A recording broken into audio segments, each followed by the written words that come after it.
Ich. I don't like it. I don't like the alarms. I don't like them. How do you actively trick an uncooperative brain? You would think, being on this planet for 52 years, I would know how my brain works. But it's only recently that I've actually truly identified what it is that happens up here in the oldie noggin and how it is that I can kind of help myself and put things in place to make it work better. There is no magic trick. It's simply about systems. While we talk about how my brain works, the systems that I've put in place to help me and whether or not any of them are actually working, I thought we would go for a little trip to the Tate Modern to see some artwork from some recent exhibitions that have been on there, and also to go through me cleaning out my art supply drawers. Here's what I've come to find about my brain and how it works. I used to always think that because I was an extremely organised person, that because I actually was quite successful in my kind of work life and was able to kind of put things in place and worked quite diligently at times, I thought that I was a focused and a concentrated person. But if I dig a little bit deeper and if I scratch the surface a little bit more and I look back at how I was in school, how I was at university and how I've been in my working life, it reveals a slightly different picture. Let's talk focus and concentration in the first instance. When I think about what I did at school, I would get a project, I would get excited about it to start off with, but then I would just wait and I would think that I had time when I didn't, and I would wait and I'd wait, and then it would be the day before the project was due and I would work like crazy and I would work really well under pressure, and I would get it handed in and I would usually never fail it. In fact, I don't think I failed very much at all in my school life. I would get it done. Probably not the best work I could have done, but I would get it done and I would never learn a lesson, and I would do that ad infinitum, always with every project ever. I just could not do revision. There was no such thing as revision for me. I even struggled with homework. Doing anything in a kind of measured or consistent way was just not the way that I worked. And I never really considered it to be an issue or a problem. I just thought, well, this is how I do things. And I tried on several occasions to be better about it and would try methodologies that other students had perhaps showed me, but to no avail. I would still always do things at the last minute. This is why I struggled with exams, because trying to study for it and being consistent with my studying just didn't happen. I studied the night before for pretty much every single exam I ever did. I managed to pass most of my exams, but I was kind of like a C plus B kind of a gal. That was my general average grade. I mean, I would hazard a guess that people who were getting A's and people who had the kind of brain who could really, really apply themselves in that way, I guess they do go on to be successful because they do have focus. Another thing about schooling is that I was always distracted. I was never really one for sitting and being mega focused in class. I was the one that was always chatting and always being told off for chatting and for distracting everyone else. So my focus was probably never really there, now that I think about it.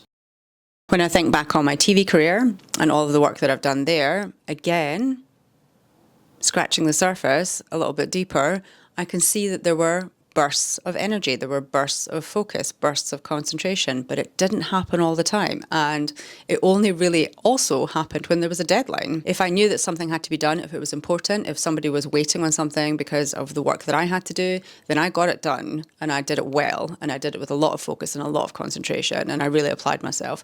But that wasn't my everyday work life.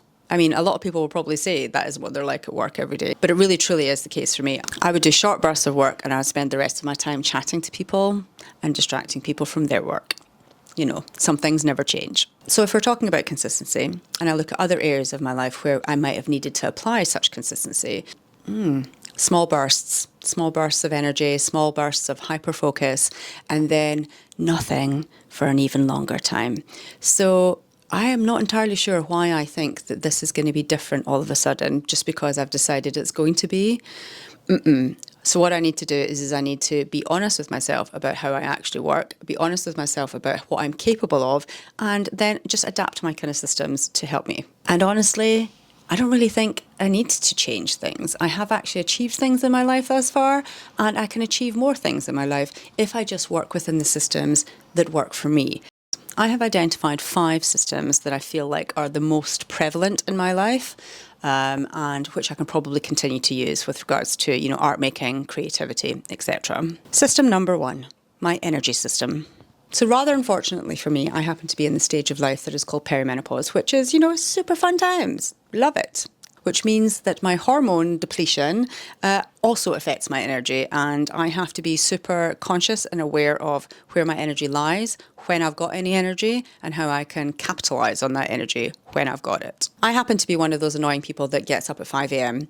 Now, I'm not doing it because the hustle bros have told me I need to get up and do it and do my breathing work and get the sun on my face and do some meditation and do 500 sit-ups and all of that malarkey. That is not why I get up at 5 a.m. I just happen to be one of those people that gets up and I'm awake and my brain is awake and I feel most energised at that time in the morning. When I remember to and when I need to and when my body really needs it, I will do a bit of stretching and a bit of exercise first thing.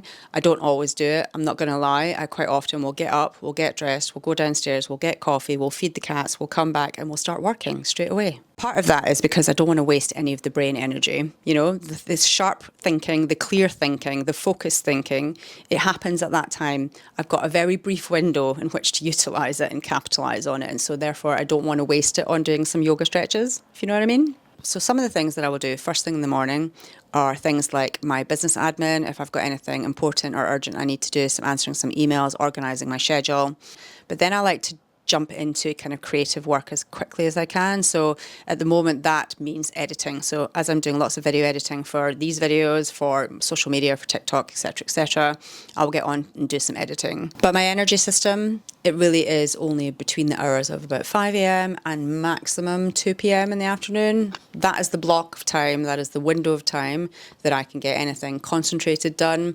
That's when the focus happens. Beyond that time, not so much.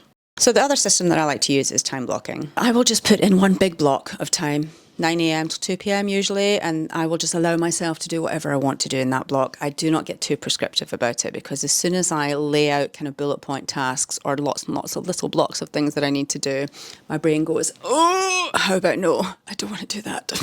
Don't make me. So I like to leave it a little bit loosey-goosey for that. It's just one big block of time and I allow myself to do whatever I feel like I need to do or want to do. One thing I have heard about just recently and that I have started using, but don't quite know whether or not it's having any real effect on me yet, is the Pomodoro method. The Pomodoro method, if you don't know, is basically a kind of blocking of a specific amount of time so you can kind of do some concentrated deep work in that time.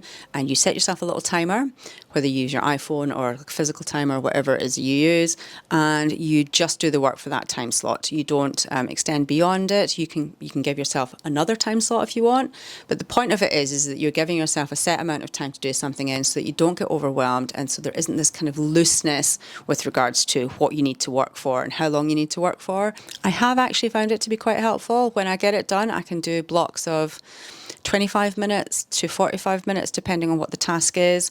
So I'm going to keep implementing this and allowing myself, these little blocks of time, using my little timer without the horrible alarm on it though, because I don't like it. I don't like the alarms. I wanted the super fancy one like Ruby Granger has, but it was 80 quid for that timer and I don't have the money for that right now, so I just got myself a cheap little timer. However, it's got a very horrible squawking alarm on it, so it's set to silent. So I just have to keep an eye on it. And or I'll use a super quiet alarm on my iPhone, whichever one works best. As long as I'm using the method, it's fine. System number 3, task switching. Now, some people might say that switching from task to task is a difficult thing for the ADHD brain. I've read that multitasking isn't actually a thing. It's just that people are able to switch from one task to another better than some other people are. So if you are considered a good multitasker, it's not that you're doing a million things at once. It's that you're able to go, I'm doing this thing, and now I'm going to switch to this next thing, and the next thing I switch to, I'm going to do just as good as I did the previous thing. That is, I guess, the measure of a good multitasker. Now, in an ADHD brain, those task switching abilities are usually not very, very good. However, I have found a way in which to hack task switching. And this is what I do. When I have to sit down and do some things, and when I'm giving myself my 20-minute Pomodoro or whatever it is, I will set myself a certain amount of time to do that task, and that is my concentrated deep work. So when it's time for me to stop that task and get up and move around just so that I can actually help my back and help my body not feel absolutely broken by sitting down all the time, and I can choose a different task to do. And the way that I've done this is I've set myself lots and lots of little mundane tasks, all on little sticky notes. And so that when I'm due to task switch, I pick one of those and I go do it. That way, I actually manage to get all of the other little mundane tasks done, things that quite often will wait for weeks at a time, not get done unless I actually apply my little task methodology to it. The fourth system is rest. And I know some people might go, oh, but that's not a system, that's just you being lazy. You know, I used to think it was laziness, and I have been told but many times in my life that it is lazy, and I myself have believed it's lazy.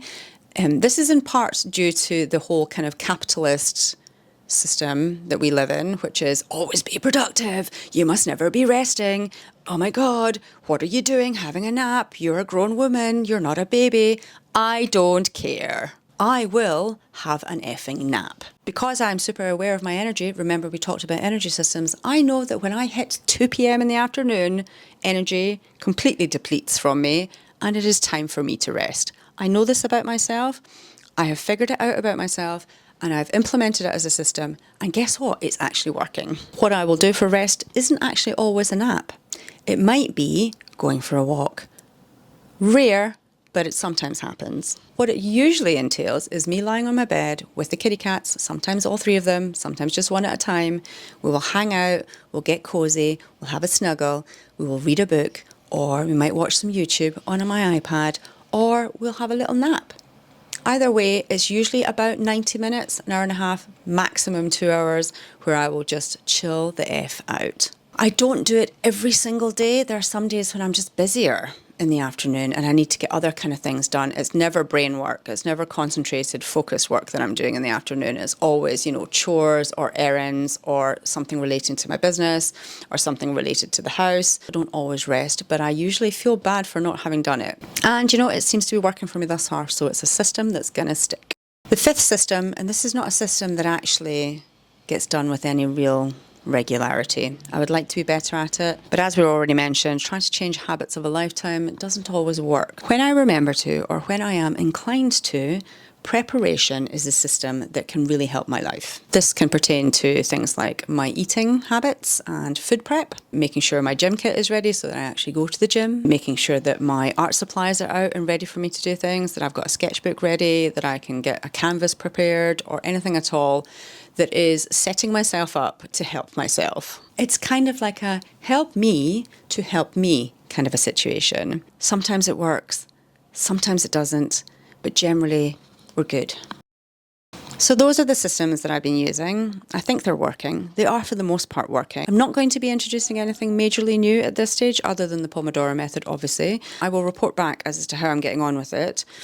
In my next video, I think I'm going to actually be doing some sketchbooking. I have been kind of getting back in there. I've been seeing some other art that I've been really, really enjoying, and I've been picking up on methodologies, colours, techniques, ways that people do things and the ways that they present their art that might be informative and inspirational for me. So I want to get back into my sketchbook. I want to get inspired by things. I want to start using my supplies again more, and I will probably be taking you through how I'm doing that.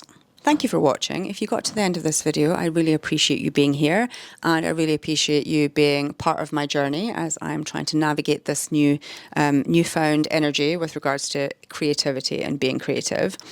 If you would like to subscribe, you can do so. If you want to give me a like, you can do so as well, and I will see you next time. What is that reversing truck doing?